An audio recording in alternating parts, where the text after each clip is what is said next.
ನಾವ್ ನಮ್ ಬೆಳಗಾವಿಯಿಂದ ಬೆಂಗಳೂರು ಹೋದಾಗ ನಮ್ ಜೊತೆ ಒಂದ್ ಸ್ಕ್ಯಾಮ್ ಆಗಿ 5 ಕಿಲೋಮೀಟರ್ ನಡ್ಕೊಂತ ಹೋದ್ ನೋಡ್ರಿ. ನಮಸ್ಕಾರ ರೀ ಅಪ್ಪ, ನಾನ್ ನಿಮ್ ಮಿನಿ ಬ್ಲಾಗರ್ ರೋಹಿತ್ರಿ. ನಾ ಮತ್ತ ನಮ್ ದೋಸ್ತರದು ಕೊನೆಗೂ ಬೆಂಗಳೂರು ಬಂದ್ ಮುಟ್ಟಿದ್ ನೋಡ್ರಿ. ಯಾಕಂದ್ರ ನಾವ್ ಇಲ್ಲಿ ಬರೋಕಿಂದ್ರ ಮೊದಲ ಕುಕ್ಕೆ ಸುಬ್ರಹ್ಮಣ್ಯ ಮತ್ತ ಧರ್ಮಸ್ಥಳ ಹೋಗಿದ್ ನೋಡ್ರಿ. ನಾವ್ ಅಲ್ಲಿ ಹೋದ್ ಕೂಡ ನೋಡಿದ್ವಿ ಫುಲ್ ಹೆವಿ ಟ್ರಾಫಿಕ್.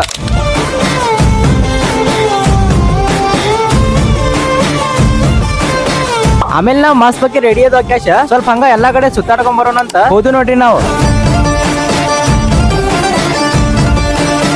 ಮತ್ ಬೆಂಗಳೂರದಾಗ ಅಂತೂ ಅದೇನ್ ದೊಡ್ಡ ದೊಡ್ಡ ಬಿಲ್ಡಿಂಗ್ ರೀಪ್ಪ, ಹಂಗ ಫುಲ್ ಮುಖ ಮ್ಯಾಲಿ ಮಾಡಿ ನೋಡ್ಬೇಕು ನೋಡ್ರಿ. ಅವಾಗ ನಿಮಗ್ ಪೂರ್ತಿ ಬಿಲ್ಡಿಂಗ್ ಕಾಣ್ತೈತ್ರಿ. ಆಮೇಲೆ ನಾವ್ ಒಂದ್ ಟೋಕನ್ ತಗೊಂಡ್ ನೋಡ್ರಿ, ಯಾಕಂದ್ರ ಮೆಟ್ರೋದಾಗ ಟೋಕನ್ ಜೊತೆನ ನಿಮಗ್ ಟ್ರಾವೆಲ್ ಮಾಡಾಕ ಎಂಟ್ರಿ ಇರ್ತೈತಿ. ಮತ್ ನಮ್ಮ ಉತ್ತರ ಕರ್ನಾಟಕ ಮತ್ತ ದಕ್ಷಿಣ ಕರ್ನಾಟಕದಾಗ ಮಾತಾಡೋದು ಕನ್ನಡದಲ್ಲಿ ಆದ್ರೂ ಅದನ್ನ ಉಚ್ಚಾರ ಮಾಡುವಾಗ ಸ್ವಲ್ಪ ಡಿಫ್ರೆನ್ಸ್ ಆಕೈತಿ. ನಮ್ ಕಡೆ ರೀ ಹೋಗ್ತಿವ್ರಿ ಬರ್ತೀವ್ರಿ ಅಂತ ಹೇಳಿದ್ರ ಇಲ್ಲಿ ಹೋಗ್ತಾ ಇದೀವಿ ಬರ್ತಾ ಇದೀವಿ ಆ ರೀತಿಯಾಗಿ ಡಿಫ್ರೆನ್ಸ್ ಇರ್ತೈತ್ರಿ. ಆದ್ರೆ ಏನೋ ಅಂದ್ರೂ ನಮ್ ಬೆಂಗಳೂರದಾಗ ಅಡ್ಡಾಡಕಂತ್ರು ಒಂಥರ ಮಜಾನ ನೋಡ್ರಿ. ಮತ್ ನಾವ್ ಅಲ್ಲಿ ಹೋಗಿ ಮುಟ್ಟಿದಾಗ ಅಲ್ಲಿನಾರ ಒಬ್ರು ನಮಗ್ ಹೇಳಿದ್ರು, ನೀವ್ ಈ ಪ್ಲೇಸ್ ಹೋಗಾಕ 2 ಬಸ್ ಹಿಡ್ಕೋಬೇಕಾಕೇತಿ, ಟೋಟಲ್ ಆಗಿ 160 ರೂಪೀಸ್ ಆಕೇತಿ ನಿಮಗ. ಅದ್ರ ಬದ್ಲಿ ನೀವು ನಮ್ದ ಗಾಡಿ ಮೇಲೆ ಕುಂದ್ರಿ ಬರೀ 100 ರೂಪಾಯಿ ಬಿಟ್ಟು ಬರ್ತೀವಿ ಅಂತ. ಅಷ್ಟ್ ರೊಕ್ಕ ಕೊಡೋ ಬದ್ಲಿ ನಾವ್ ನಡ್ಕೊಂತ ಹೋದ್ ನೋಡ್ರಿ. ಅದಕ್ಕ ಆಮೇಲೆ ನಾವ್ ವಾಪಸ್ ಬರುವಾಗ ಗೊತ್ತಾತ್ರಿ ನಮಗ ಬಸ್ನಾಗ 3 ಮಂದಿಗ ಬರೀ 30 ರೂಪಾಯಿ ತಗೋತಾರಂತ. ಮತ್ ನಿಮಗೇನಾದ್ರೆ ವಿಡಿಯೋ ಇಷ್ಟ ಆಗಿದೆ ನಮಗ್ ಫಾಲೋ ಮಾಡ್ಕೊಳ್ರಿ.